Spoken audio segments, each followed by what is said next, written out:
Good afternoon, pop pickers. Welcome to the show. Thank you for joining me. I was just bopping along to MEAD Radio there with a bit of Get Back at the end. It was awesome. Bit of boogie. So last week, obviously, Tom joined me and we had a really good discussion on Get Back and the Beatles, but we kind of ran out of time, and so we thought we'd do it again because you can never have too much Beatles. And today I've actually got a new setup here with the boom mic on the arm, which I'm still fiddling about with. A little bit of an echo feedback problem in my headphones, so please forgive me if I stumble occasionally. But yeah, trying to get figured out where everything should go. It's been interesting. I just feel like stripping the whole studio down, building it up again. But that might take a little bit of time. So I'd like to thank Tom for that fantastic MEAD radio. They're always brilliant. It's a huge joy to listen to those. How he gets away with playing all those songs, I don't know.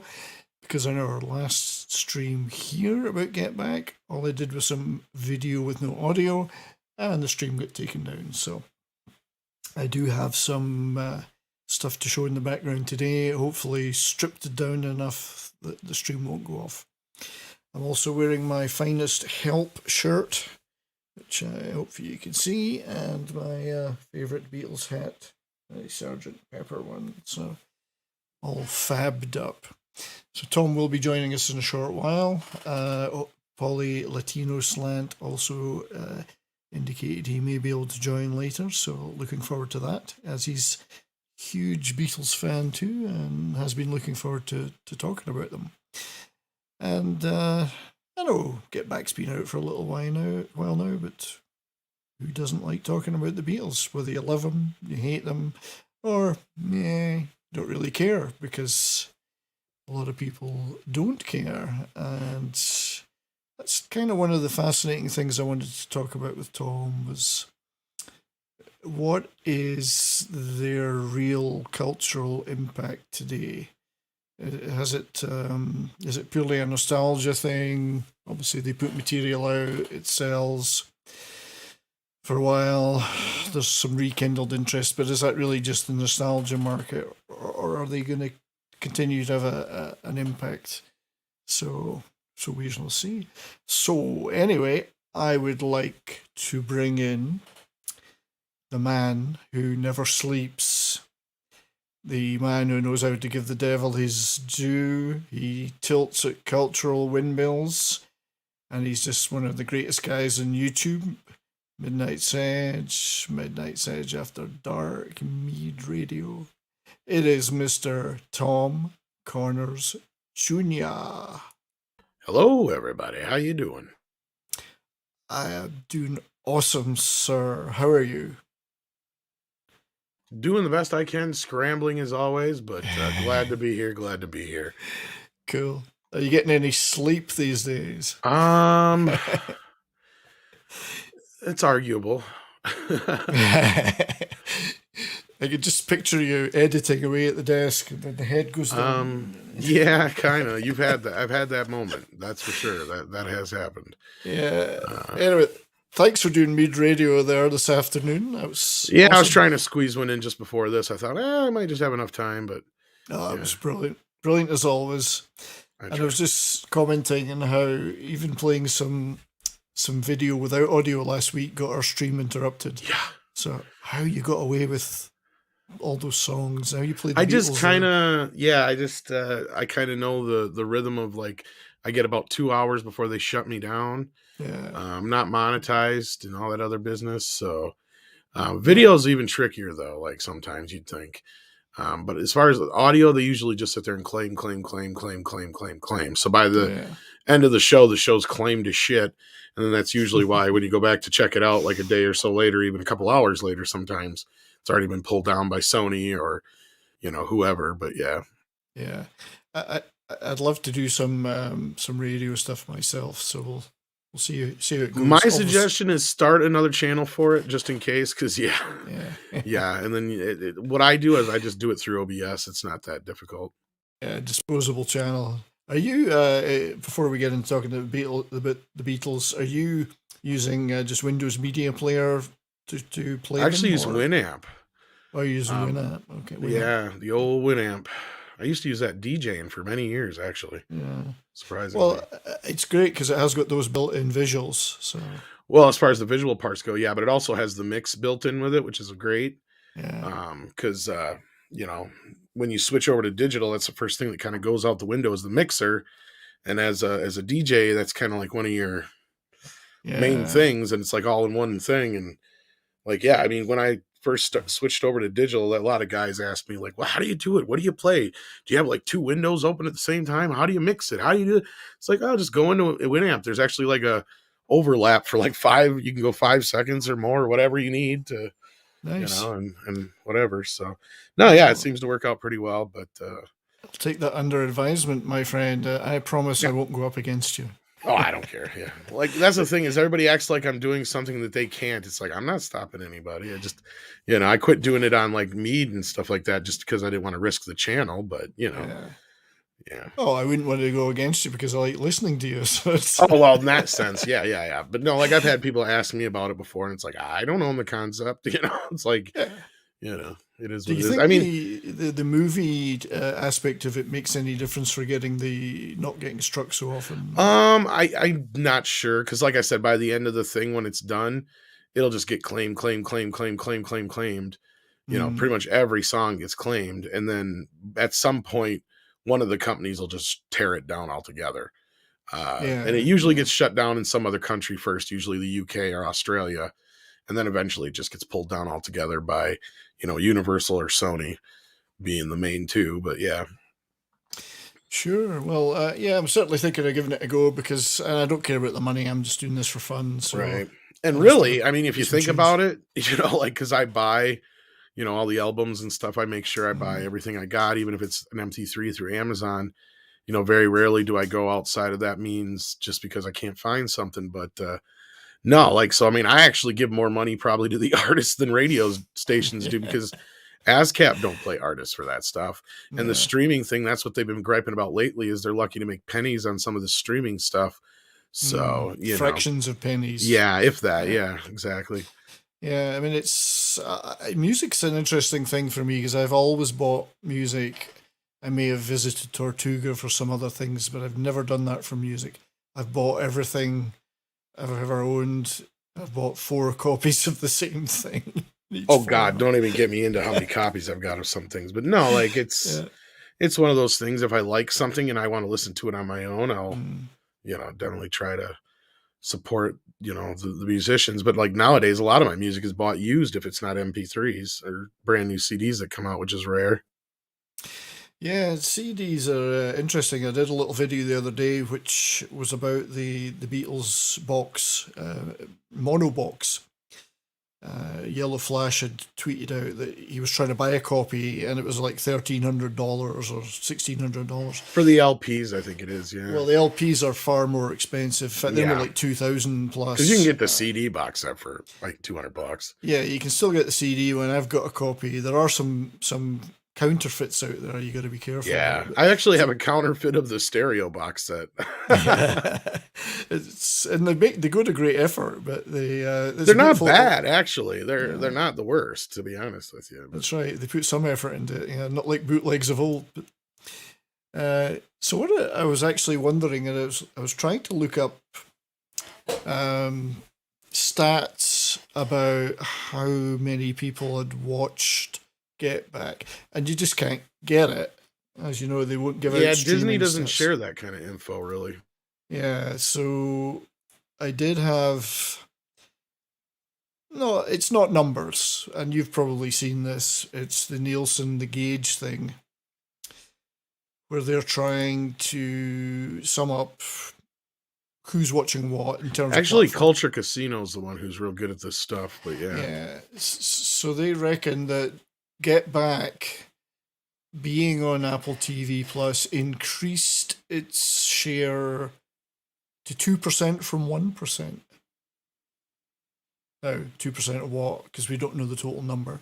It's hundreds of millions, probably. Right. But yeah. Yeah, I think a lot of people watched it. I mean, I know quite a few people who did. And I mean, Yeah. going off of, let's say, how popular like something like the Beatles anthology was 25 years ago, almost 30 years ago. I would say probably quite a few people probably watched it. Yeah, I think so. It's difficult to get an exact number, but if you, I'd say somewhere I saw there was like 33 million subscribers to Apple TV Plus. Hell of a lot of those are free, of course. The freebie that they give you before you have to pay. Right. Every time you buy an Apple product. So this was on. Okay, so this was not just on Disney Plus. Then this was also on Apple TV, is what you're saying? Sorry, did I say Apple? I probably meant Disney Plus. Yeah. Okay, yeah, because that's where I was confused. Yeah. Okay. Sorry, I watch mine on Apple TV, no. But not Apple TV Plus. Sorry, Disney Plus, yeah. Right, no, that's fine. I just got confused because there is the Apple streaming service now. No, you got to put me right, because I'm all over the place with these. But yeah, it did provide a little bit of a boost. They're trying to claim Shang-Chi was part of that too, but I would be more apt to believe that the Beatles gave them a boost. I think so. That was because let's be real. I was being a little modest there. The Beatles have a very huge following, and if they've gotten a boost out of anything lately, it had to be that documentary. Yeah, that's why I was trying to get my head around how many people watch this thing. Now I know the book, Get Back book, has sold pretty well. It was number one on Amazon in the photographic book section. Didn't see it in the top 100 of the overall books, but that seems to indicate it's sold a lot. And then Let It Be, the original Let It Be album, or reversions of it, have returned to the Billboard chart. They topped the UK chart at number one again. So it certainly had an impact. They do say that the Beatles and Elvis still sell lots of product every year. Yeah, which is weird because the biggest sellers of the 20th century were the Eagles, I guess. But like lo and behold, though, I think between the two of them, between Beatles and Elvis, they both have the more number one hits and all that business. Yeah, I think they're still sellers. The question for me would always be: is it a nostalgia thing, or are they still relevant today? It's a tough question. What do you think, mate? Do I still think they're relevant? Yeah. Artistically. I mean, clearly they have influenced artists of the past. I wouldn't see. Here's the thing: is now we're reaching that point where a lot of the artists that were inspired by them have inspired this newer crop, right? So they're kind of a generation removed. Now, it seems like every generation eventually does discover the Beatles in one form or another. And like my generation, it was the Beatles anthology that kind of came about. And there's always something that just kind of seems to push them out, and then kids kind of discover them all over again. I don't know. Yeah. I mean, as far as relevancy, I hate to say no, I don't think they're nearly as relevant as they used to be, but at the same time, like I said, it's hard to put a gauge on that because they clearly have inspired the last 30 or 40, 50 years of music prior to the more recent 20 years, right? Like I said, all the artists that inspired these more recent artists were inspired by the Beatles. So yeah, it's like a multi-generational thing now. You can still hear bits of that influence, but it's filtered through 30, 40 years and two or three other generations. I don't know. There's probably still young people discovering them. It's like young people discover Beethoven and Mozart. Right. Well, like I said, like every generation seems to have something. And, like your generation was probably like at that point, you were still in that lull of the Beatles ended, and you had the first crop of the bands that were wanting to be the Beatles, right? And then you hit the 80s and the 90s. In the 90s, like I said, we had the anthology, and then in the 2000s, you had the Beatles One album, which was huge, right? Like that introduced a whole new generation to the Beatles. It was enormous, yeah. And in fact, it was like the biggest selling album, I think, of that decade, if I'm not mistaken. Yeah, and I think the songs continue to be well known and influential, and they're also always covered. They're always being recovered by other artists. even today. So Yeah, I think Yesterday still stands as the most covered song in history, if I'm not mistaken. yeah, and it's a good song. It's not in my top 20 Beatles songs, but I can understand why it gets that. I mean, it's brilliant lyric, and it was very different from them It at the has a very time. traditional feel to it, that's why. Yeah, it Or you know, standard, or however you want to put it, yeah. sure. I mean, there's a couple of if you want to talk ballads, I would always pick like Here, There, and Everywhere above Yesterday. That's just me. That's a personal thing, but No, I got you. But me personally, uh, like I can see that the simplicity yet the craftsmanship that went into the song and how, it's awesome to see, like, getting to the documentary, like, it's just awesome to see how like you can believe the story when Paul says, he woke up in the morning and he heard that tune in his head and just couldn't get it out, and eventually he had to sit down and work it out, and like, scrambled eggs. exactly. And you see that kind of in effect in Let It Be when he just, they don't have shit, but yet all of a sudden there he just writes 2-3 songs right in the midst of the documentary, right? Well, Like, that's right. Get Back he's, itself. He starts it right there. yeah, you get to see the What's this actual thing? creation of the song, and that moment I think is still the best moment in the film. Like, I mean, you can't top that. I mean, that's getting Yeah, to see history in the making, literally. I mean, like, this that's whole thing right. is history, but I mean, that is a rarity. You don't generally, because like you said before in the last conversation we had, a lot of these guys came pre-prepared with some of their stuff, right? Like John had like 1 or 2 songs, Mm. Paul had 2 or 3, and He had George a had like few. 2 or 3. But like they were all still pretty unprepared when they went into this. It almost seemed like you had said, I think last week too, was like it seemed like they had Abbey Road more set than they did Let It Be. Yeah, those songs seemed further along. Yeah, it really Mm. does feel that way at times, and But then he maybe comes that's in. why the album was released first. I don't know, but yeah, But then Paul comes in with, I just thought this last night in backseat of my car, which ends up yeah, on Ram, and I just got it last night. And then George comes in with, was it Old Brown Shoe or whatever? It's, yeah, oh and All yeah, Things Must Pass and stuff I like just that. thought of Yeah, this last night, and I got this. It's just incredible the groove they were in. I think yesterday also does is impressive because of the lyrical yeah, maturity. Given what Paul was probably, I don't know, 23 or something when he wrote it. yeah, yeah. I mean, now Well, it's, that's the other thing with this documentary is watching this is hard to believe how young these guys still are. yeah, I think They're George is still 27 on average. 26. Yeah, George is 26, yeah, which, like, and which means John and Paul are a little bit older, but Ringo being the oldest was maybe pushing 30 at the most. yeah, well, he was, I think Ringo and John were 28, 29. Yeah. Yeah, somewhere in there. Yeah, Funnily enough, I gotta just, George had the sartorial elegance though, with the pink suits and the fur coats and given his Hare Krishna leanings, the man knew how to dress. yeah. He liked a sharp suit and a sharp. Well, what's funny is how, like, we talked about this a little bit last week, but how lyrical John usually is, but we saw a lot more of George inputting Mm. lyrics, and like in the whole thing with when they were writing Get Back, the lyrics were just a mess, and just how they got to the finally to the end product was just amazing. But like, it just goes to show, like, we as fans look into this stuff a little too much sometimes, right?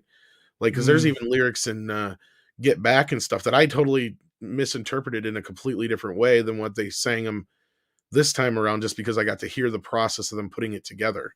You know what I mean? Yeah, I I think George. I mean, you see him coaching Ringo and whatever, and how to write Octopus's Garden, and you can see that he'd learned a lot of his craft working with John and Paul, and he now knew what worked and what didn't work.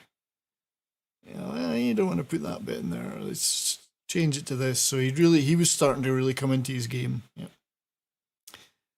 yeah, lovely guy. But the the clothes part was interesting because John, I don't know if you noticed, he was wearing the same clothes about 4 days in a row at the start.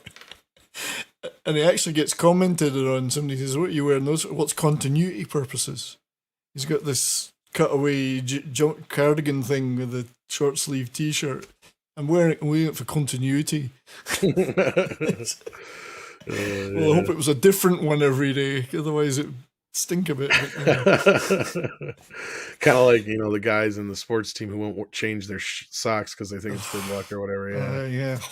yeah. I can't I mean, it imagine. must have stank in that room anyway in Abbey Road with the cigarettes. Like there's 1,000 cigarette ends on the ground. And, Well, that was the beauty of the 50s, 60s, and 70s and whatnot. If anything stank, it didn't matter because the cigarette smell just kind of told it all out anyway. I kind of, and I almost miss that musty smell of alcohol and cigarettes and cigars mixed together, like when you used to walk into a bar or we grew up in that, yeah. or a room, like one of those ballrooms or anything. Yeah, just that distinct smell you just don't get anymore. Yeah, the funk of 40,000 years. yeah.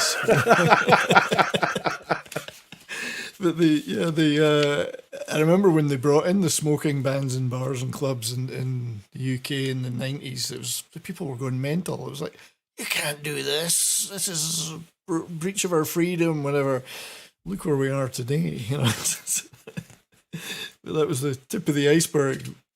And as a non-smoker, well, mainly, and I kind of liked it, but it did add an atmosphere. There's nothing like going into a concert hall, like a ballroom with 1,000 people, and that haze of smoke. Yeah, there. It's like it's the gig. We're here for the gig. Yeah, they just don't. The venues, bars, none of those things smell the same like they used to anymore. I don't know. That smell of beer and cigarettes, just no. Yeah. It's gone. Well, Oasis sang about that in Cigarettes and Alcohol, one of their songs. But, yeah, it's gone. It's the smell of antiseptic now. But they looked pretty good down in the studios there. They had empty beer cans. They had plates of food lying everywhere. They were comfortable. Yeah, like Ironcaster said, now it's vape pens and the smell of strawberry cotton candy. That's right, yeah.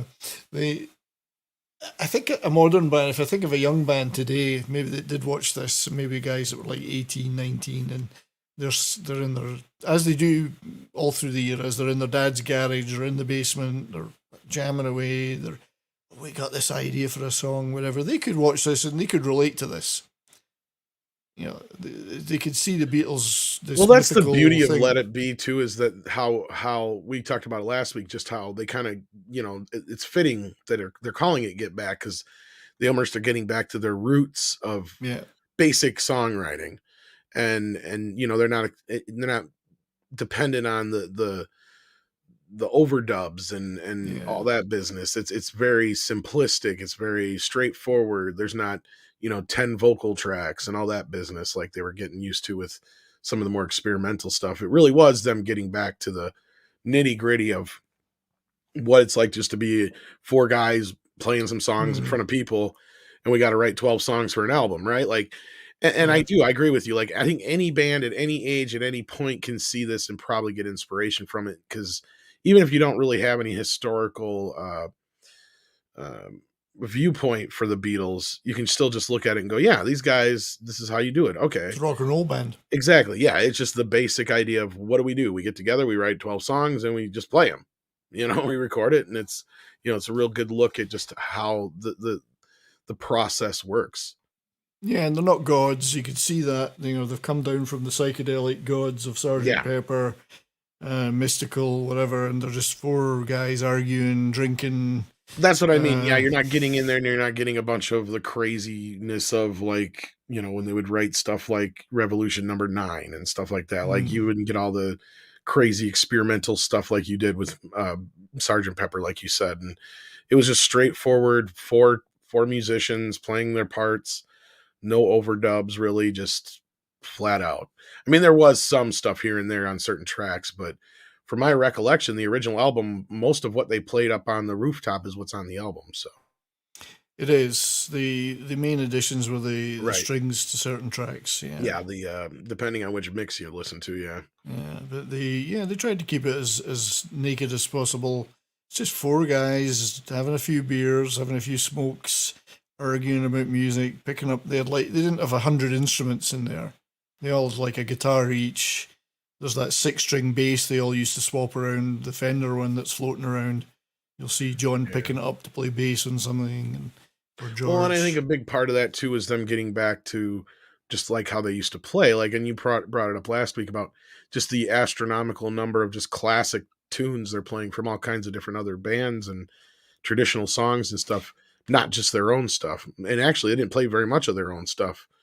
They were No, they playing a did lot play of random stuff. Yeah. weird little snippets of stuff that they'd never. Some of it should they'd never played live. I mean, there's so many songs they didn't play live. None of the Sergeant Pepper stuff. None of Magical Mystery Tour, Yellow Submarine. No, but I loved hearing them play like a lot of the stuff that they used to play back in the Cavern, and the stuff that inspired them, and kind of how they're revisiting One After 909 and all that business, and just kind of how them just getting back to the roots of being kids and, like you said, rock and rollers. Yeah, so I think that could have an impact on people younger bands who may necessarily, the Beatles, they were just, a bunch of guys in fancy costumes and making, ballads. No. They were a rock and roll band. But so I noticed that they'd done deals now with Spotify, Apple Music, TikTok. Beatles material is now the Beatles are on all those now. Yeah, they were one of the last big ones to make a deal with them. Unfortunately, that's kind of what we were talking about at the front of the show. Like, unless you're one of these bands like them who has some clout and can actually sign a big deal, then yeah, you're not making much money off these streaming deals. I still, to this day, am amazed that Apple got away with using the name Apple, given the Beatles. Well, there was that big Apple point of contention for a while. I think they even tried suing at one point. It was, I know that was something that went on for years, but I think that started way back in the 80s when they first made the company. And obviously, I think they just made some kind of deal. I think on the side, I think they settled out of court, if I remember right. I could be wrong. Somebody correct me if I'm wrong. No, they did, and I think that was the trigger to get Beatles on iTunes and so on. But at first the defense, I think, from Apple, the IT company was, well, we're not in the same field. Yeah, exactly. But then when you got into iTunes, I think you are in the same field now. Yep. Yeah. So, well, and that was the other problem too, is that they didn't really own most of their own music yet either. And I think now there's been deals cut and stuff like that made, but like, with Michael Jackson buying the rights and then Sony getting their hands on them and all that stuff in the Northern Music deal and all that business, like their stuff had been so just tangled up in webs of law and bullshit and legalese. And, terrible. Yeah. I mean, the Northern Songs thing that well, you saw Dick James in it in Get Back. I think Paul was playing him a couple of songs, and Here's My Latest Stuff. And Dick James is old-fashioned guy that ran their Dick James Music, which Northern Songs was a part of. I think the Beatles were getting like, I don't know, 2 pence a pound. Nothing. They were getting next to nothing. Yeah, that's the thing that people need to remember is, like, even though they were doing okay and stuff by these points, they hadn't made shit off their original music at all. I mean, the Stones had made more, and they sold half the records or less, although that soon came to an end when Alan Klein started ripping them off. But right. But yeah, bands like the Stones had made way more actual money. The Beatles only made so much money because they sold so much. Yeah. They were getting a fraction, and Dick James was getting super rich. And he'd actually, the merchandising alone is a story. When the Beatles, Brian Epstein, that was one area he didn't really understand. He understood presentation and stuff, but merchandising was like, well, I don't really care. And he'd sign these deals for people to put the Beatles name on tea towels and, all sorts of toys, especially in the States. And these guys that knew nothing about that came up and said, "Oh, Brian, we can do that for you." Isn't that where the cartoon came about too? Yeah, we'll give you 10%, Brian. And Brian Epstein thought, "Oh, that's a great deal because they're the people in charge of this." Well, they were expecting it to be the other way around. They just tried it on, and Brian, "Oh yeah, okay." So the tens of millions, hundreds of millions went to people that had nothing to do with the Beatles, other than they stuck a Beatles logo on something. Yeah, I think it was Paul or somebody like that who said something at one point, like, a lot of people have made more money off the Beatles than we ever did, or something like that. Yeah, but the songwriting was a bit that irked them particularly. Like, they didn't control their own songs; they couldn't control them, and that's why it was funny to see Dick James in there, because it wasn't long after that, the serious litigation against him started. Yeah, and then that's at least the beauty of it. Like a lot of the stuff in the last few years, at least I know that Paul and them have at least benefited a little bit. I don't like that Yoko has, but hey, it is what it is. But Yeah. Well, they're you know, making attempts. I think Paul's making another attempt to get the rights from Sony or whoever. I thought that they had worked something out before where Yeah. there was some of the right, like because I know when Michael passed the rights and then he passed away, there was all all the hullabaloo. And I thought that was part of the working out of the deal with the whole Apple thing is he did get. Yeah, he wants control again of Yeah, all the Beatles material. So because he's very adamant that the songs don't get used for commercials and all that kind of shit. And he hated that. That pissed him right off. Yeah, because they made a point of it until then, the Beatles. Yeah. Nothing in a commercial, not even in a movie. Yeah. It was very, very rarely you heard a Beatles tune in a movie, and if you did, it was usually a cover version. Yeah, very rarely did they get permission to. And I think that would ease off now, possibly, but yeah, Paul didn't want that. There's a few artists are like that. Neil Young's another one that doesn't like that stuff. But, yeah, but there was that short period, I think, right after Michael bought it, that a couple of Beatles tunes popped up here and there, like Superman 3 and Ferris Bueller ended up having Twist and Shout, I think it was. Yes. Yeah, and some other ones here and there. So but yeah. well. It was so good in that. I know, you got a few rare ones here and there. And that's the thing that sucks is the Beatles. I can understand Paul to a point, like on the advertising thing. Now, the movies thing, I don't understand. It's like, Paul, come on. The Beatles are so ingrained in culture, you cannot keep them on. Like, don't be Led Zeppelin. Don't be those guys who just... sure, you're going to license Immigrant Song to everybody, and that's the only one. Like, give me a break. Come on, you got to open up the doors a little bit. Same thing with Pink Floyd. They piss me off, too, with that stuff. It's like, come on, guys. Well, movies, a good movie enhances people's view of the record. Absolutely. Yeah. At the right point in a good movie. Yeah, exactly. And like you said, like a lot of times we've gotten a few great covers here and there in movies, but like, that's the one thing I can understand Paul being very protective otherwise. Cause like he said, I don't want people thinking about fucking Nike when they hear, Come Together. And I don't want them thinking of fucking orange juice when they hear Good Day Sunshine. Yeah. Right. Like, I don't blame him. What happened, wasn't it? It's exactly what happened. Yeah. I mean, Nike is using anything Beatles for Nike is anathema. Because Michael sold them the rights to Come Together or whatever, and then I think I can't remember if it was Minute Maid or one of the other ones got Good Day Sunshine, and Good Day Sunshine showed up on a bunch of them. Actually, there's a couple of ads there that used it, but I know one of them at least was like Minute Maid or something like that. And, Minute Maid, as I call it. Yeah, he was not too happy about that.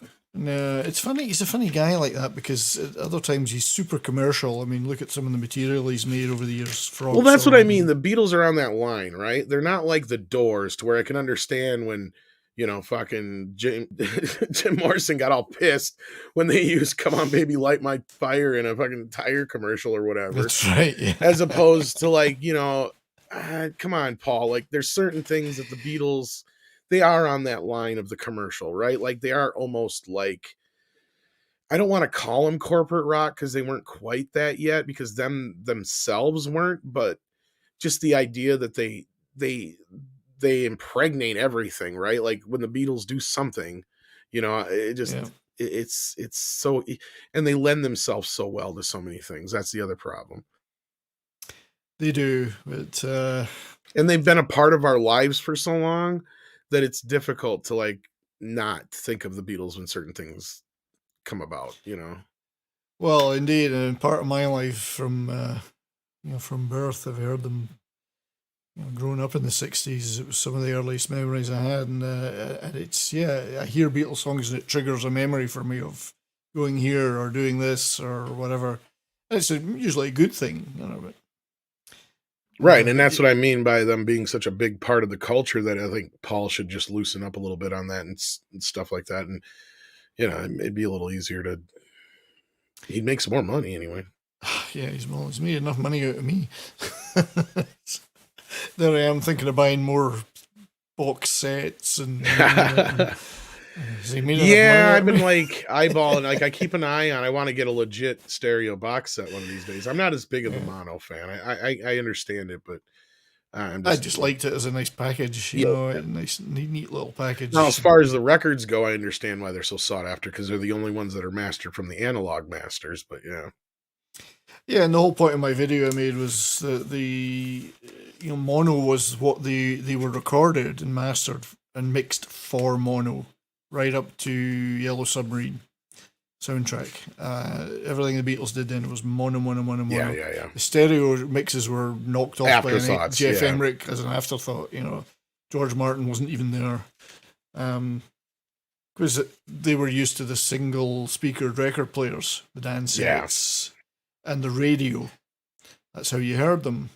The thing is, I got the mono set, but I don't have one. I don't have a single speaker. It's still two and multiple speakers, so I'm still hearing mono, but it's coming out of every speaker. Yeah, and that's kind of where I'm at. And I understand, like, I have both versions of some. Like, I have the old Capitol set where they put out that 4-disc set where it had all the Capitol versions of them and plus the mono ones. But I only had the stereo big box set. Yeah. Hey, we got Paulie here. Yes, we're going to bring in our next special guest, and it's my honor and privilege to have Paulie from the Latino Slant for the first time streaming on my channel. He's done me the honor the other way around, so welcome, Paulie. Love is all you need. Well, here's the thing. Paulie and I bonded over music to begin with, and I never knew he was a Beatles fan until this documentary came out. Yeah. Cheers, brother. Well, Cheers, actually, that's mate. not true. Just before this documentary, you got the Abbey Road thing. And then that's when I knew you were Abbey Abbey Road, Abbey Normal. So thanks for joining us, Paulie. Sorry I'm late. It. No worries. We've just been killing time till you got here, and we'll start again from the beginning now. We'll start over. Start all over. We can ask you things that we talked about last week, though. Well, I actually wanted to do that because Tom and I talked at great length last week about what we thought of the show, the impressions we had, some of the things that made us think of. And I don't want to put you on the spot, Paulie, because it's like 8 hours of content, but you've seen it. What did you think? What's your first impressions? Well, obviously how Disney let it alone, let it be. I don't even think we made that joke last week, so that was pretty good. Hang on, I got something. Really? I got something for you for that. You sound like a cop to me. Damn, a nice Connery slap. Yeah. So yeah, it was lengthy. Let's put it that way. How did you feel about the amount of content? No. I mean, it was it's a Beatles fan. It's a dream come true for Beatles fans. And like I said, I'm glad that Disney let it go. Be great if they can do that with some other properties. But I was, you really got to see how much these guys loved each other, and they got to argue and all that stuff, all the different personalities, and, got the band back together one last time, just, I was very emotional watching certain parts, man, which I did not expect. Yeah, neither did I. And at certain moments, it was like, oh God, this is that moment where they're doing this thing. John and Paul facing each other and writing and playing, something and working it out. I thought that was sweet. Just face to face. Beautiful moment. Did you? Yeah. And it's a great slice of time, Yeah, were you familiar with the original Let It Be movie a lot, or? I was familiar, but I thought it was just a concert movie. Yeah. And I didn't know what else that they had. I was definitely familiar with the rooftop concert performance. Sure. Yeah, and I thought that did them great justice in Get Back, in that they had the whole thing start to finish, which was great, and not just selectively chopping bits of it.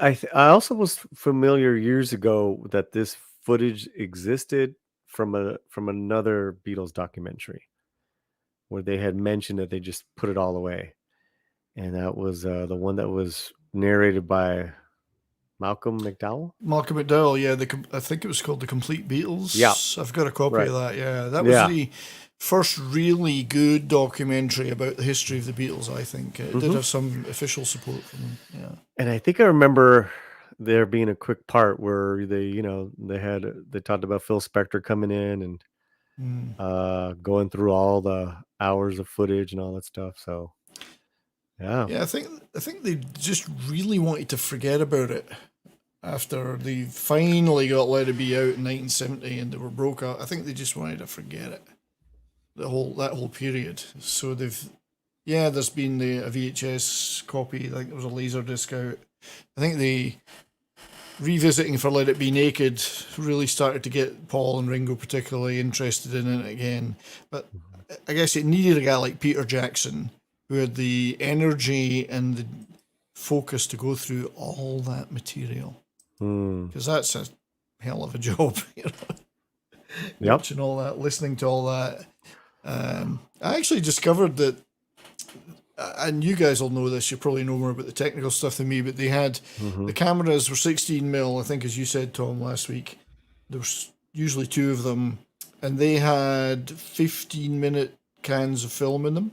Yeah. But the audio was on the Naga recorders. Yeah, it's called a Nagra, yeah. Nagra, and it was 16 minutes of those. Yep. So there's always that little bit of audio overlap that wasn't on the filming. Yeah. So that was, that's something Peter had to deal with. He said, like, he had hundreds and hundreds of hours of audio, but only dozens of hours of actual footage. Right. So, like, that's a lot of the time where you'll have just, like, off-the-cuff shots of nobody, but you'll hear voices talking because he just had to fill the spaces. Because he's like, when he was editing, it was just like you get these just large chunks of blackness because, there's nothing there to sync up to. So when they could, they had the actual footage there, but like other times they just had to fill it in as best they could. But yeah. Yeah, sorry, by the way, I just wanted to thank Six in the chat for putting links to Midnight's Edge and Latino Slant and so on. And I've got Six. I've been struggling with chatbots all day. I couldn't get them set up right. So, so thank you. Thank you for doing that. Yeah, thanks for doing that, Six. I appreciate it very much. And I've not been highlighting chats the way I should have, but I will get round to it. There we go. So, Paulie, far be it from me to put you on the spot as if make you the sort of spokesman for the entire Latino community worldwide. Da-da-da. Although you'd be pretty good at that. And you're from East That's LA. when you get in trouble. That's right. But as a guy from East LA, growing up there, with a lot of different musical influences from various cultures, what impact did the Beatles have on you growing up, and what about on the general Latino community in that area? Well, first of all, my parents were hippies from Phoenix, and they were like deep diving hippies. They made their own clothes. They smoked pot. They sold weed. I mean, they lived that life. And so it was Janis, Jimmy, and the Beatles and Santana. I inherited all those albums from my parents with their names on them. And I have just to, show you like just knee deep how my parents were. And maybe this is why I am the way I am, guys. They went to a Santana concert. I think my mom was 8 months pregnant. And, they were under the influence back in the day, partaking in. My mom fell at the concert, and she, so a lot of people say that's why I came out the way I did. But yeah, total hippies, and the experience for for that generation was that they were more American than let's say, from their cultural roots. It wasn't until like a couple decades later it was like kind of a different experience. But always singing, always playing records and road trips to all that music. I mean, that's what it was. It's cool, yeah. I know a lot of bands that we live in common, like Los Lobos, have been influenced by the Beatles and have done Beatles covers, even live performances. They've done Beatles tributes. So I guess they're kind of a universal thing, not just in the Anglosphere, the Beatles. Certainly seems to be, anyway. I mean, it's hard to say. Sorry, I got an alert from my other half. So I apologize. Can you repeat that again? No, I was saying bands that you and I both love, like Los Lobos, they have been heavily influenced by the Beatles. Yeah. They do Beatles covers live and Beatles tribute concerts. So I'm feeling that it's beyond the Anglosphere. There's some artists break barriers. Michael Jackson was one. I think the Beatles were another. Lots of people got into them. That's interesting because Lobos, the Beatles, the Stones, they're all descendants of blues.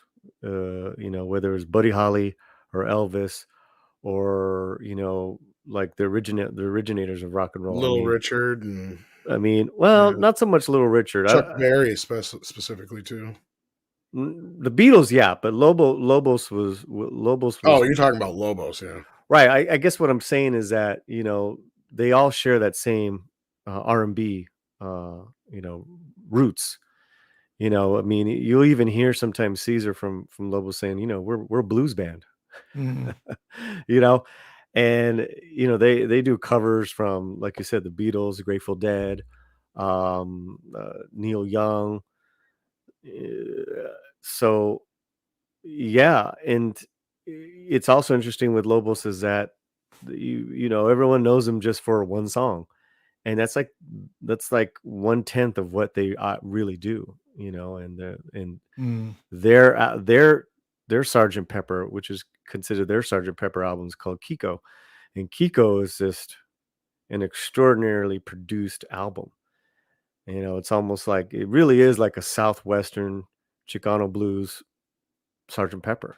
Yeah, I've always regarded it as that. It's equally groundbreaking, equally important, and equally full of good songs, start to finish. It's a special album. Yeah, so that's a great parallel to bring up, and I can think of a couple other acts that I know that were able to ascend with their bands and open up for Paul McCartney like the last 10 years or whatever. It's just the Beatles are it's the origin for everybody. For a lot of people. Paul and the Beatles were always very eclectic. They loved everything. I mean, they covered every kind of song, musical, jazz, Besame Mucho. They were like sponges. So I can see why Paul and others would still today pick bands to support them that would be, this band's kind of different, or this is they're coming from a different culture background, but I want to have them on my tour, so they were always very eclectic guys. So, just wanted to say to the chat, thank you everybody for joining us. Larry, my apologies, I'm not ignoring the chat, but I'm fairly new to hosting live streams, especially with two such distinguished guests. So I'm a little bit distracted in trying to keep the thing on track in terms of not hitting the wrong button. So not ignoring you guys. I totally appreciate you being here, and there's some fantastic people in the chat. I'm confused as to where this is at. Is this on Discord or YouTube? This is YouTube. Okay. All right. We are live on YouTube. Can you send me where's the link at? I will. Hang on. Yeah. It's live on my channel on YouTube, which I hope Oh, you're a okay. subscriber of. I didn't get an alert, man. Yeah. Send me the link, but send it in the private chat. So yeah, thanks everyone for joining. I really do appreciate it, and I will try and highlight more of your comments. I'm still getting to grips with this, and I got my new mic on the boom today, so no idea if I sound okay or not. It could sound terrible, but I am getting an echo. But so sound good. Paulie, thanks, mate. So Paulie, I believe you got a very special Christmas gift from a special person, Beatles related. Oh yeah. I from Tom gifted me Revolver and the Elvis Costello album, the Spanish Model. Yeah. I can go and get them. Yeah. If and you then don't mind. My very first new LP was Abbey Road. Sweet. Because I got a new record player. So yeah, I'll get it. I'll go get it. Cool. No, yeah, go for it. So Tom, I wanted to ask you. I was asking Paulie about the importance to the Latino community of the Beatles, but what's the importance in the Ninja Turtle community of the Beatles? Stumped him. Are you talking to me? I'm so sorry. I had to deal with something real quick. I thought you were still talking to Paulie. Would you ask me? My bad. Yeah, I said Paulie was telling us about the importance of the Beatles in the Latino community. How important were they in the Ninja Turtle community? Trying to think if they ever even made any Beatles references in anything Turtles wise. I'm sure at some point they must have said "give peace a chance" or something to that effect, but who knows? And as far as like in that respect, not so much. But I mean, just in my life in general, yeah. Like I brought it up a bit last week, so I don't need to dive into it too much. But yeah, the Beatles have been one of those things that have been a big part of my life for a long time. Yeah, that's good. Yeah, cool, mate. I don't know, in the chat there might be one or two people seem to think they're getting kicked out or banned. I don't have a chat bot working. I was trying to get one working. I'm just taking a little look at that. Forgive me if it's set up stringently, but I don't see it working because I had it set up to put links in, but it isn't doing that, so I don't think it's working. But yeah, I'll keep an eye on that for sure. Hopefully nobody's getting kicked out or timed out, or set by apologies if they are. But Ollie's looking straight up at us. So yeah, you got those fantastic gifts to show us. What's that? You got these good albums to show us. Oh yeah. So there's so this is the first one I gotten, obviously, Abbey Road. But was it a couple of years ago? I think now maybe like 6-7 years ago was the Beatles. Like it was like a moving exhibit. It visited different cities. You guys go to that at all? Not sure on that one. Oh, guys, it was interactive. So they had this background, Oh yeah, from ceiling down, and so I took a picture in front of it, like walking like that. I know I got it somewhere. Hate to tell you, I've walked over the real thing. Oh yeah, well I haven't even been over there. So, but yeah, that's sweet. Was that in the last couple of years? I must have missed it for being locked down in Canada. It's like no, more than that, like 2014, 2015. Oh right, okay. And here's the one that Tom got me. Work of beautiful art, brilliant album. Still my favorite Beatles album. Yep, brilliant. Yeah, it's tough for me to pick a favorite. Everything after like Sgt. Pepper and beyond is just so freaking epic. Yeah. It always amazes me when you think about it that the first track recorded, it was Tomorrow Never Knows. Yeah. And it's the most experimental, and that was the first one they recorded. It's just cool because that age starts with, Sgt. Pepper's Lonely Hearts Club Band, the song proper, and then it ends with The End on Abbey Road, if you listen to it in that sense. So it's just like it's just almost like perfection. I don't know. That's just, to me, it's just amazing. Oh, for sure. You got the Spanish model as well, Oh yeah. Ollie. I haven't had a chance to hear that album yet, but I'm a big Elvis fan, Elvis Costello. So this was cool, right? I haven't. It opens up, but I haven't taken the plastic off yet. I wonder if I should take that plastic off. Yeah, maybe there's no more pictures of Nina in there. Tough There choice. is. I mean, I'm sure there's something, but and I have another plastic I can hold, but let me see. Let me take this off. So here's the front. Yeah, he's doing that early pose on one of his earlier albums with the camera. Right. Yeah. Well, and then they all do it, right? Uh, With the camera. There's Nina right there on the top. This Year's Model, I think that was the album. Yeah. This Year's Model, right? Yeah. And I have not Nice. seen the opening yet. Ooh. Oh, cool. Cool. Lyrics on one side and then more photos on the other. I'm going to move this out of the way.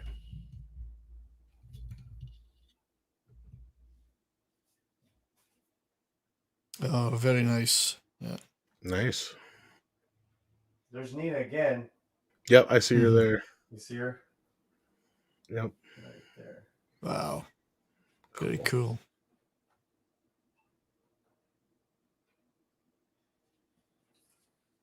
Cool. Is that mainly covers or is there original songs? Or? Well, it's the whole album, This Year's Model, done. It is This Year's Model, done Done in artists. Spanish. Right, okay. By like all these different Nice. acts from all over Latin America. Very nice. Yeah. I will get round to getting a copy of that, probably just digitally, but good stuff.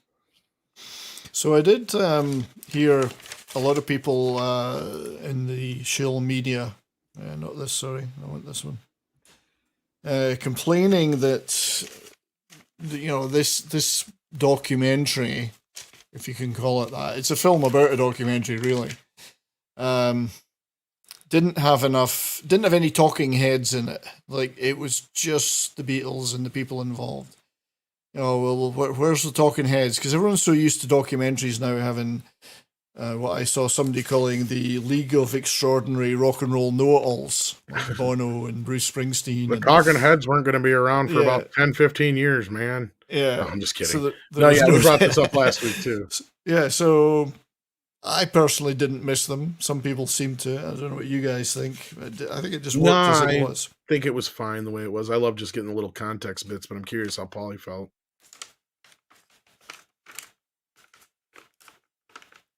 I don't think he heard us. I don't think he heard us. Can you hear us, Paulie? Yeah. So there wasn't enough talking heads? No, that's one of the complaints in the low information, low attention span, shill younger media. Well, where was the context? We needed Bruce Springsteen or Bono to tell us what to think about this. I don't know how you felt about that. I mean, maybe as a separate promo piece, but not in it.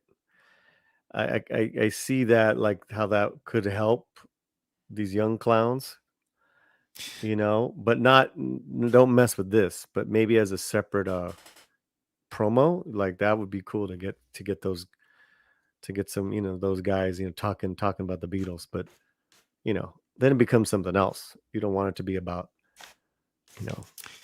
Well, it becomes about them then, I think, would be my objection. So you'd have Bono talking about, oh, well, we fucking did a rooftop concert too. It's a tribute. You know, we were the lads. Yeah, to me, it would turn it into him. But I liked the fact there was the occasional caption, and that was it. And the countdown. Yeah.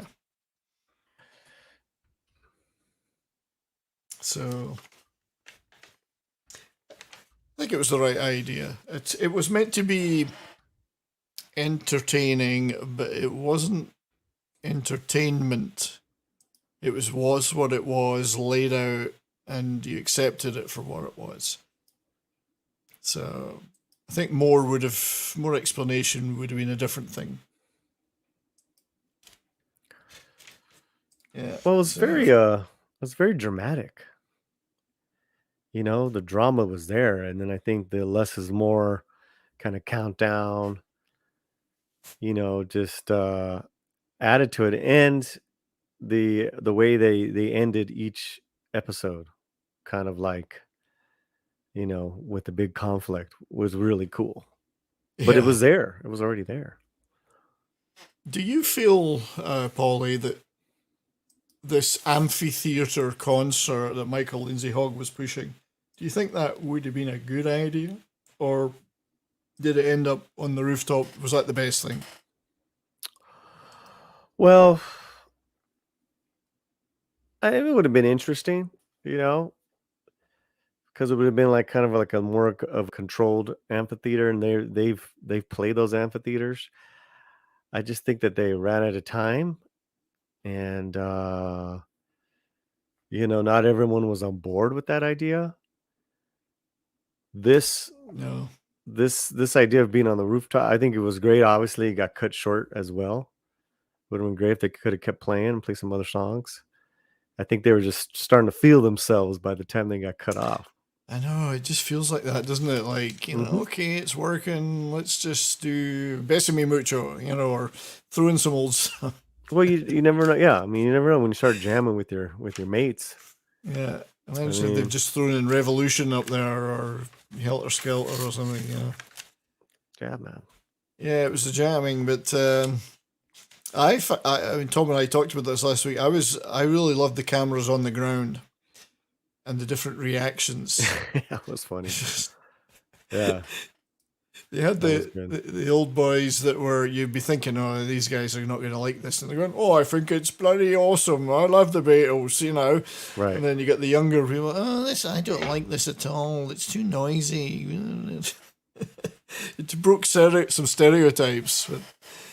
And it didn't show London as particularly swinging either. There's all the guys with the bowler hats and the pinstripe suits, and you know, but yeah, it was kind of neat. You had some interesting reactions there, and then the whole police part was just amazing. The way they kept stalling them.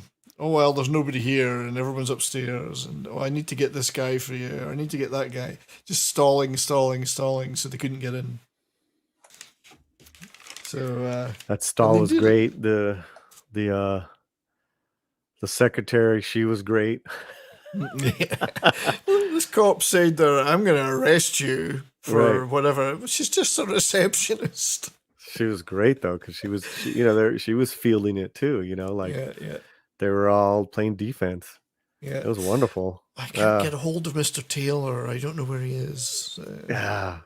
They're just recording an album, you know. It'll be over soon. Yeah. Yeah, they could have been arrested. But I mean, the young cop at the end said later, he's been interviewed recently, he says, there's no way I was going to arrest anybody because it could have been totally out of my jurisdiction. That's why he called for the sergeant to come down. I ain't getting caught up in that. He didn't know what to do. It was like, well, what do you do in this scenario? I've never had the Beatles playing on a rooftop before. And I think it was the people opposite were most upset, the business opposite. But Yeah, I can get over it. the only thing that would I think was disappointing is that on the ground nobody could see them. Yeah. You could hear them. But, you know, is that the Beatles? Sounds like Paul singing. You know. Yeah, it was a big deal. But Yeah, that sound must have carried pretty good in those corridors, you know? I would have thought so. The narrow streets down there. I mean, if you've ever been like Soho and Savile Row, it's all quite narrow. Yeah, no. Built up 5 or 6 stories. That sound would travel along there quite well. I guess it was pretty chilly though up there, so they might have been getting fingers a bit stiff. You know. Mm-hmm. But, you know what I wondered about. You know, this thing with Billy Preston, was this the inspiration, Tom, for Eddie Murphy to create Clarence? Actually, no, I think there was another guy prior to that. No, I'm not kidding. It was and Brian might have to help me on this. I can't remember the name of the guy, but he had wrote what fucking song was it?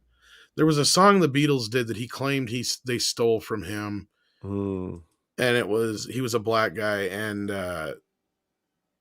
so like I think that's where Eddie got the whole thing from, because that all would have lined up right around that time. Because he came out like way later, and I think he tried suing him for something or other, and I think it just went nowhere. I'm not sure about that one. I mean, I'm trying to remember the guy's name. There's been a few, yeah. Yeah. I bring it up because I was watching the performance, right? Of it was somebody the Beatles opened up for back in the day. I can't remember who it was though, but anyway.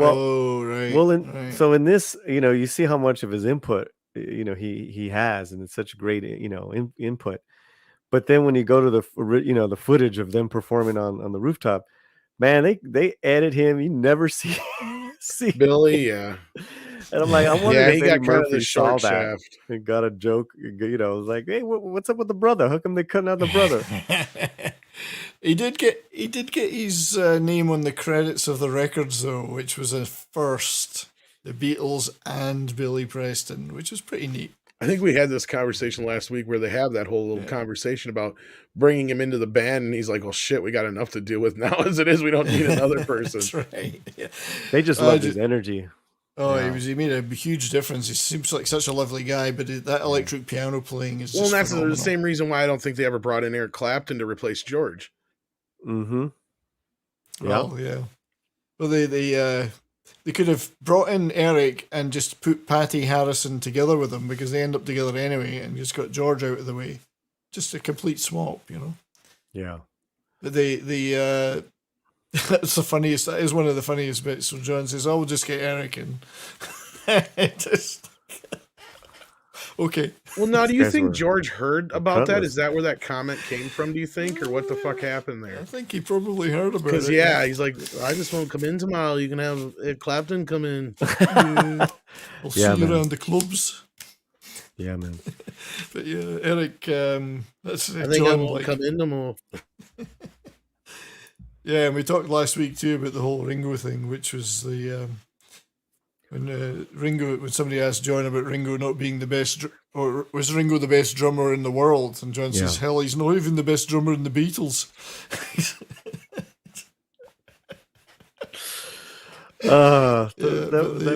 It was fantastic, man. The casualness of friends, yes. Even like he brought in what was the song that he brought in? And he just had like half a song, and then George helped him with the rest. Octopus's Garden. Octopus's Garden, yeah. I mean, what musician wouldn't be happy with that one song that they created? That's one of my favorite Beatles songs, actually, surprisingly. Well, I love the Abbey Road version with the beautiful lead guitar. Abbey Road is probably my favorite album, actually. It's a beautiful album, yeah. And Octopus's Garden has that great shimmery sound, the beautiful sweet guitar. It's lovely. Yeah, it captures the fun of the Beatles. Mm-hmm. Yeah. And it's almost like a sequel to Yellow Submarine in a weird way, but it's a much better song, obviously, than Yellow Submarine was as well.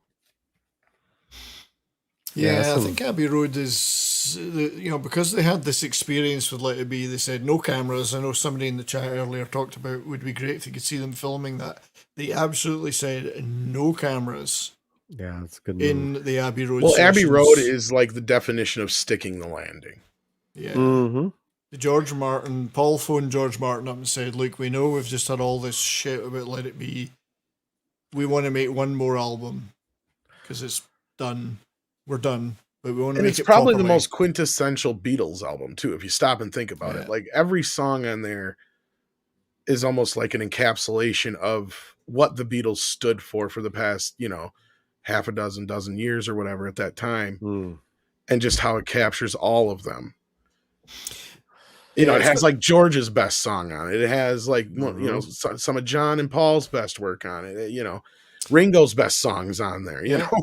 And actually, George finally gets an A side and a single with something. Like the only song I would say that's probably better than something for George would have to be "Still While My Guitar Still Gently Weeps," or however the song. I always fuck up the title. While My Guitar Gently Weeps. Yeah. I think I like something. I think I like something better. It's a tough call, right? Like there's so. It's just taste though. Like it could be a taste, but I mean, as far as I'm talking, like just overall, like craftsmanship and songwriting and stuff like that. Something is a little bit more simple than guitar, right? Like, yeah, but these are serious records. But no, it does a beautiful composition, though. Yeah, that's the thing, though, is it does capture George, right? Like it captures his sound, just like Come Together really captures John in a big way, and stuff like that. It really does. That's side one.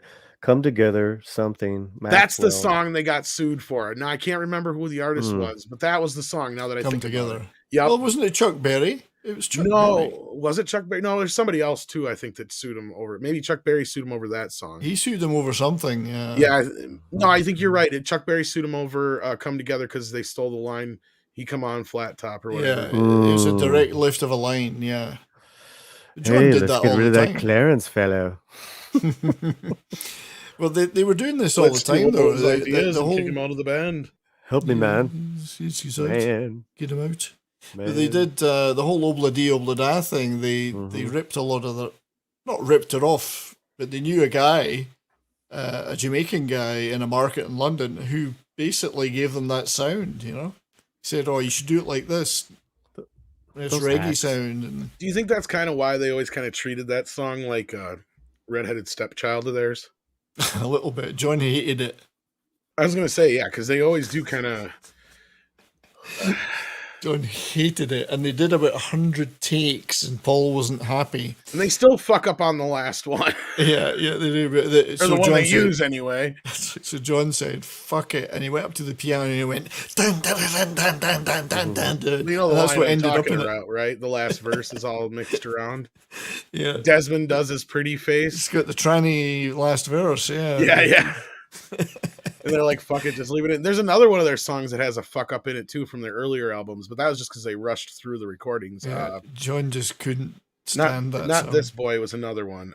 Something with boy in the title. Yeah, I think they say That Boy at one point instead of This Boy. No, it's not. I don't think it's that song though. It's another one.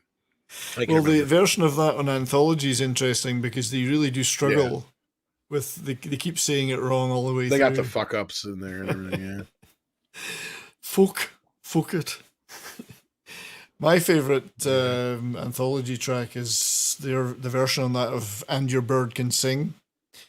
First of all, it's got much janglier guitar and it's faster than so it's beautiful. And then halfway through, they're so stoned they just start laughing, and they just laugh and giggle all the way through. Take, yeah. It's in my top 10 Beatles tracks of all time. And I love that. What really got me into this though, because like I was watching it and I'm just like, yeah, okay, I'm gonna see. I can't wait for I was like, at first when I started watching this, I'm like, oh, we'll just wait for the Blu-ray. It'll be better maybe. But then all of a sudden when I hear everybody's got a heart on, it's like, oh shit, they're just letting this shit fly. Yeah. The other Anthology was full of that great stuff, like Los Paranoias. Just enjoy it. We're Los Paranoias. Well, that's why I love the unedited version of the actual Anthology documentary on DVD that wasn't shown on television. Yeah. Because you get so much more in there. You even get the condom story and a bunch of other shit. So yeah. There's some really cute stuff in there. Funny stuff. But they're just jamming. The jamming. And they do a great version of, Paul does a great version of Step Inside Love, which was a hit for Cilla Black in Britain. That he wrote for her, and it's just beautiful acoustic.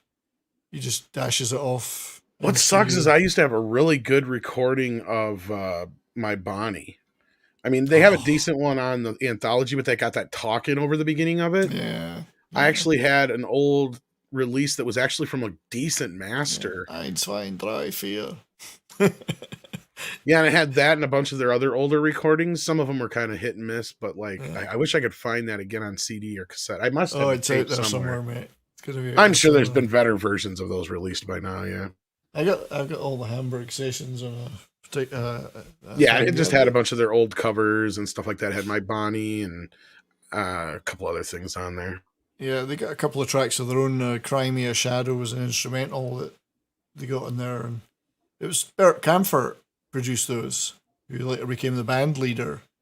Had quite a few international hits, the big band stuff. Springtime for Hitler or something. It's springtime. But yeah, Bert Kaempfert was a big MOR band leader. That's a great shot of Ringo there. It is. Why are you filming me? They really looked good in this era. I mean, that's one thing about all the way through it. They look good. Their hair. You've got Paul. Paul never looked better than with that beard.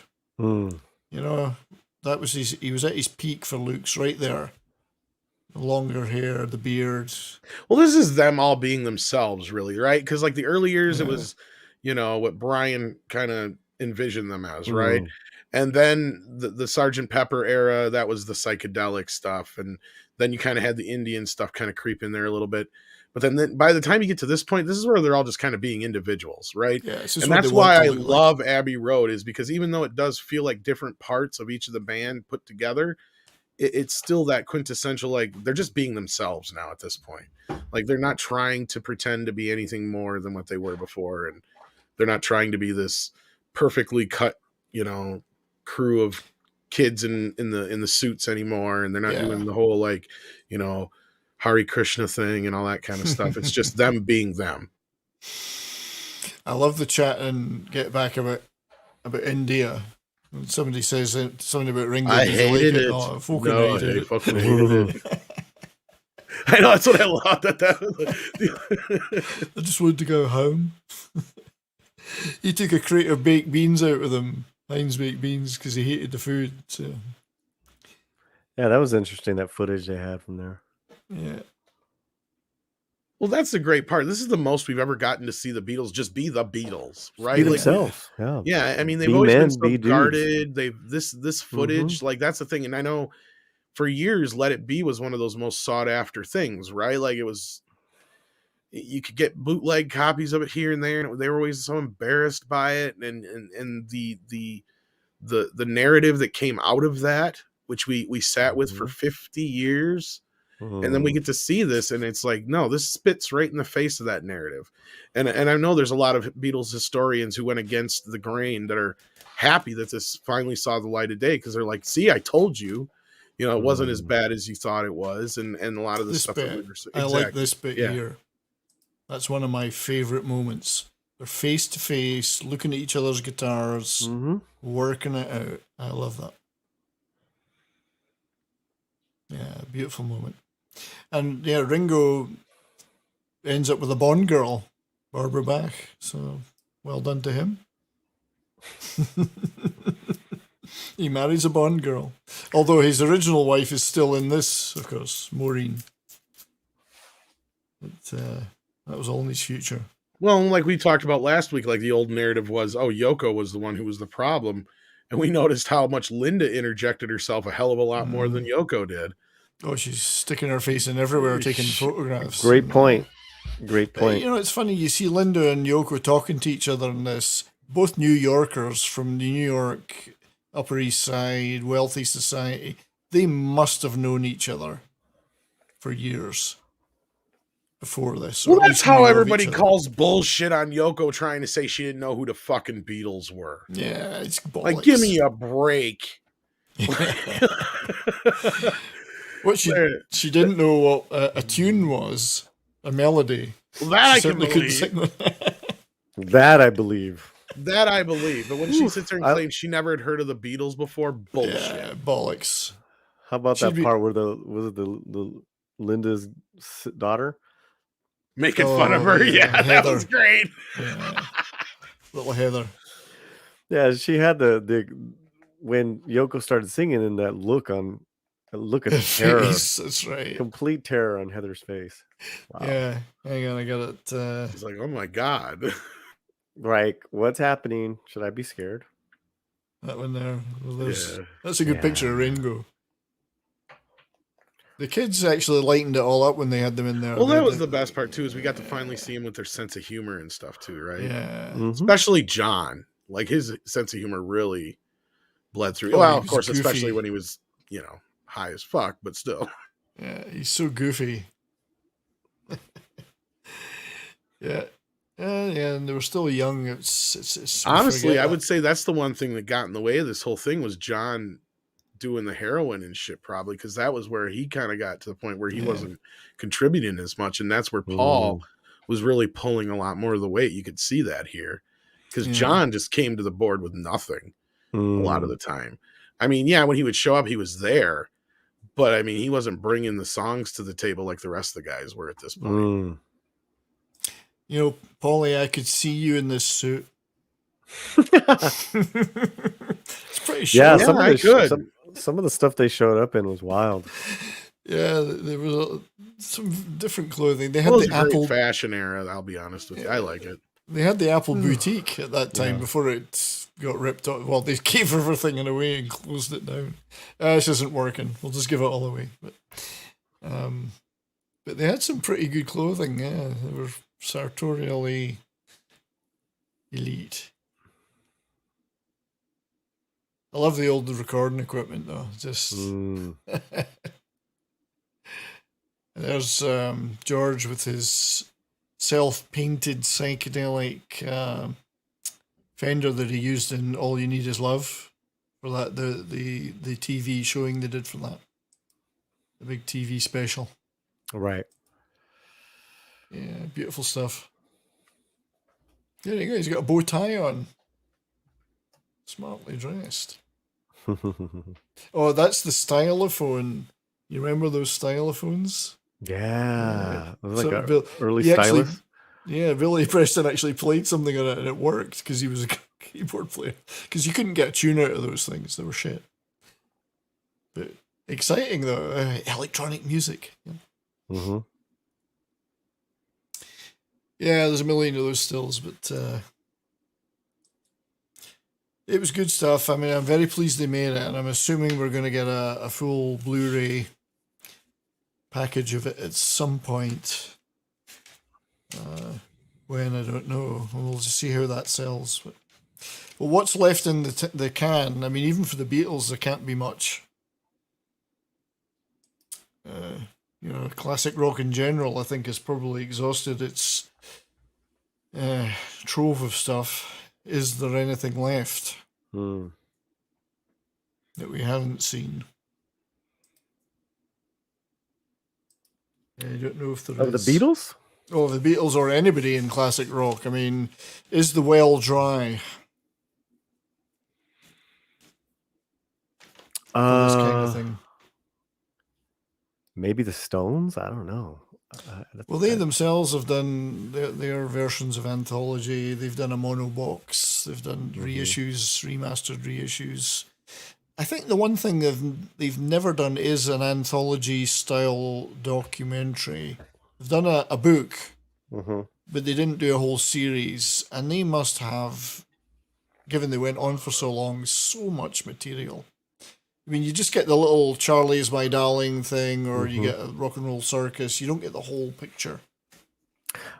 I would guess also too, maybe them individually, like John, maybe not, maybe less now John,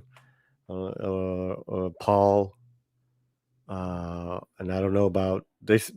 What did George they has issue? probably got a lot of stuff in the can somewhere. Yeah, Who runs it? His son? Yeah, Danny. Yeah, I think they're doing I mean, Paul's done a lot of box set remasters. I've got a bunch of them here for Ram, McCartney 1, McCartney 2. They're working their way through that. I think it's more the visual stuff. See, yeah, like I just got All Things Must Pass box set and shit like that. Yeah, and that's Ooh. remastered, reissued 50 Yeah. years, isn't it? Is it 50? Yeah. Jeez, 50 years since All Things Must Pass. I know. And I think All I Things mentioned Must it last Pass, week. 50 But years.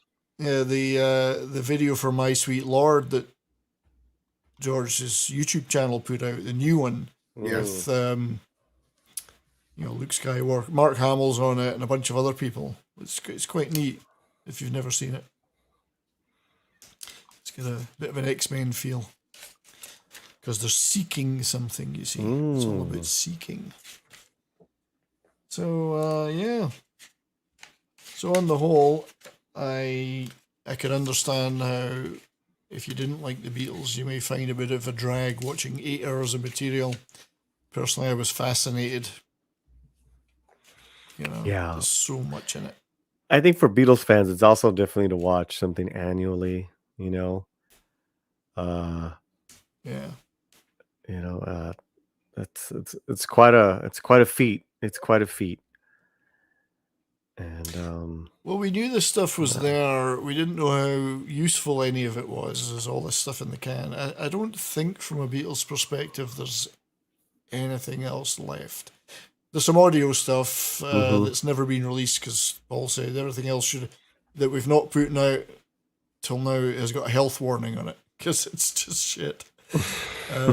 Like there's a thing they did for the Carnival of Light at the Roundhouse, which was like 15 minutes of electronic noodling.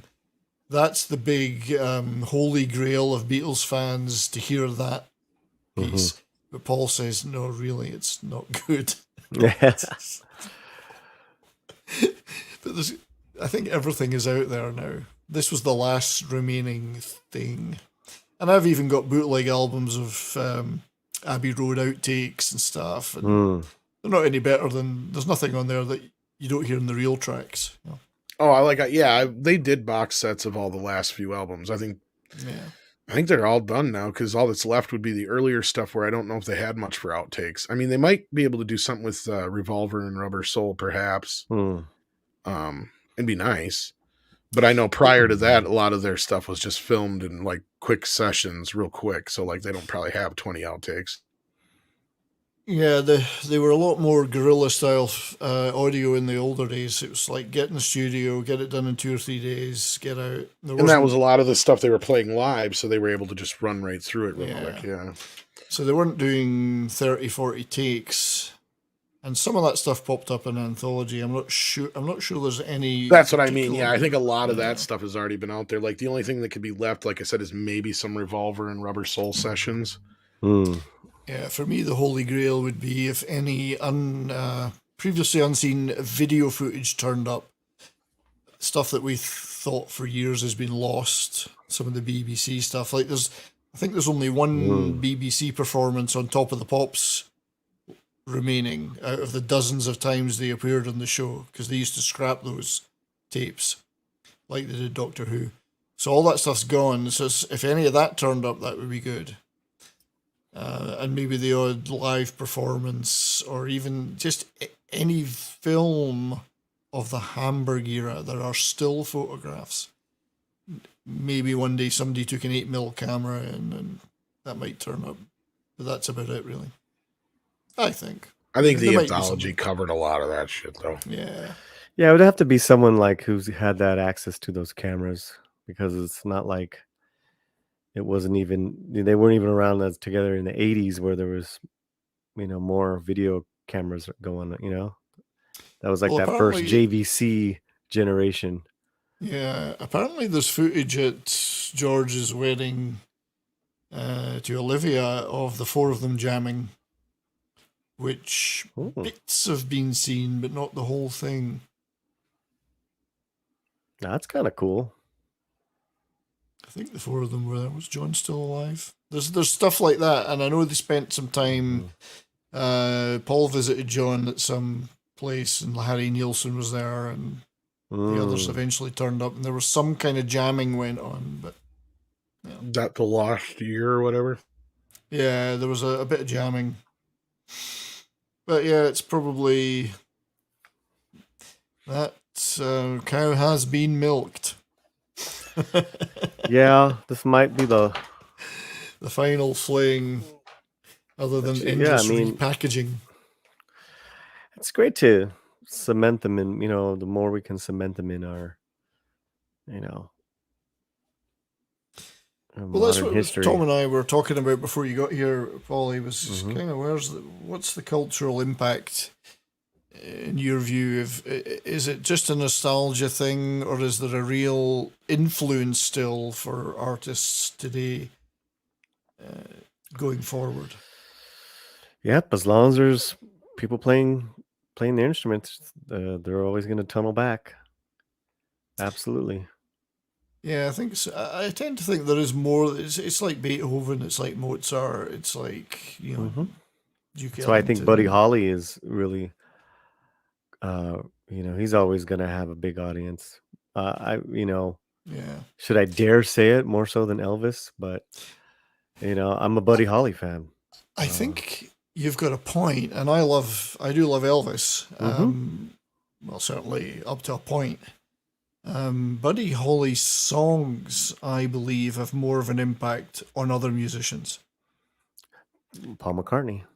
Yeah, hmm those songs. I mean, Elvis songs don't get covered nearly as much as Buddy Holly songs. Maybe some later Elvis, Mm, but yeah. So yeah, I mean, back to the Beatles. It's kind of like what I do with some of these kind of Latino acts that were such a part of the history of our country, and yet no one's ever heard of them. Just to get it out there, yeah. to document them, and to um, you know throw it out there. It's like it's a great thing to. It's just you're basically sharing music. People are always going to share music. Yeah, and I don't think there's anything wrong with wearing your influences in your sleeve. The Beatles, they wore their Buddy Holly, Everly Brothers, Motown girl group stuff on their sleeve. You can hear it in their Mm. sound. Smokey Robinson, whatever. They loved those guys and weren't afraid to show it. And I like that. I like bands that do that. They can make their own thing out of it, but they still acknowledge their influences. It's not copying, it's taking it and making something new out of it. So, and Yeah. don't know if the Beatles had the most comprehensive, Latino influences, but there's a little bit of it in there, here and there. They must have been listening to certain acts themselves, and they hung out with guys like Trini Lopez and performed on the same bill. They did it all, man. They've seen it all. Yeah, mean- they were quite big on Trini Lopez. Obviously, I and think if anything was how country sounding they became in a lot of their music. yeah, well, Ringo particularly loved country, so they had a lot of those tracks like Carl Perkins and stuff, and the rockabilly stuff. Buck Owens, Buck Well, Owens yeah, and songs. some of them sounded a little like kind of campy at first, but then the last few albums is just really they just had a solid country sound. Well, it was interesting to hear that in English rock and roll music, that Mhm. sound coming into it. You wouldn't have heard that in prior. Not that there were many prior English groups, but that wasn't something you'd hear with Cliff Richard or the Shadows or any of those guys. The Beatles really brought that in, like they brought in other styles. They had early reggae sound in one or two of their albums. A couple of reggae-ish tracks, and it wasn't called reggae then, of course, but I would say sponge. the Clash more so brought in Latin and Caribbean rhythms into their music. Yeah, and they were really good with the dub stuff. God, Absolutely, yeah. Amazing. Shit. Yeah, but it all started somewhere. But I do like a band like the Beatles. They were eclectic. They loved thousands of songs. They loved bringing that stuff into their act. They learnt a little bit from everything, and then they could just regurgitate it. It was brilliant. So, I think Tom has to wrap it up shortly, Mhm. unfortunately. Yeah, I do, unfortunately, yeah. So, anything before you go, my friends, that you would both like to promote? Tom, you gotta. I just got Midnight's Edge After Dark coming up here in about 20 minutes. Other than that, 25 minutes. Other than that, just the usual stuff, working. Yeah, try and eat and sleep occasionally. So Yep, pretty much it. yeah, Tom, thank you for joining me. Appreciate it very Loved much. it. Had a great time. Hopefully we can do something like this more often. I think so. I think there's a lot of music stuff we could cover, and I do want to make more live streams on that. So we should pick an album and just pick it apart. Yeah, let's talk offline. Let's do that. Yeah, I mean, we should do Kiko. I mean, you're familiar with it. I don't think Tom is. That would be awesome. Yeah, it's in my top 10 of all time, and if we could even get away with playing the songs, I don't care about demonetizing because I'm not monetized. That would be awesome. So yeah, let's plan a Kiko stream. Let's talk. Talk. So those in the chat, Kiko is Los Lobos album. Has rightly been called Dear Sgt. Pepper, and it's certainly one of my 10 favorite albums of all time. So Paulie, my friend, give us some news. What are you up to? Doing a lot. A lot of Robert Rodriguez Boba Fett coverage on the channel this week, and we'll get out another video tomorrow with Danny Trejo. We're gonna clip something fun. Cool. And then also too, we're gonna be doing a best and worst movies of the year. And also make sure you guys are subscribed to That 70s Rock Fan. I was not, and now I am. So, and there's me got you on my favorite channels at the bottom of my. Hey, it's that thing where you assume I already was. You probably were and got YouTube unsubscribed you. Well, I'm just trying to be honest, but it's like I'm sure. Let's get everyone out here right now to subscribe. He's almost up to 250.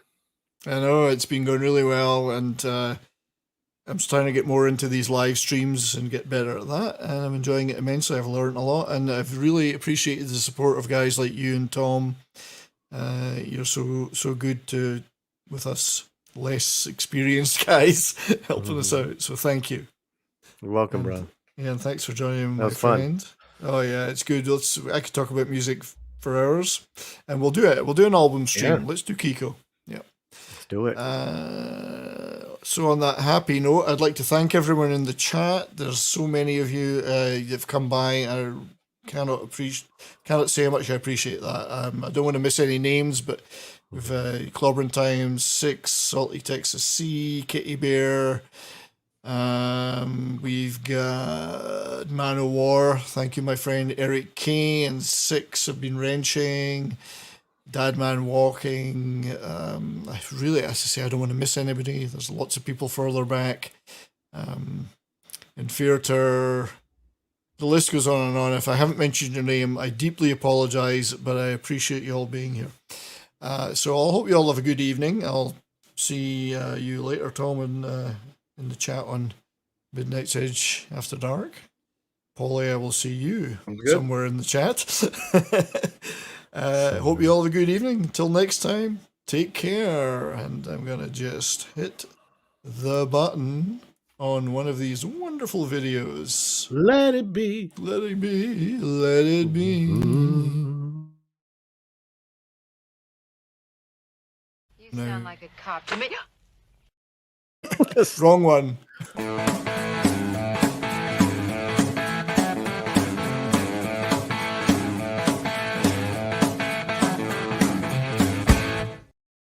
And goodbye.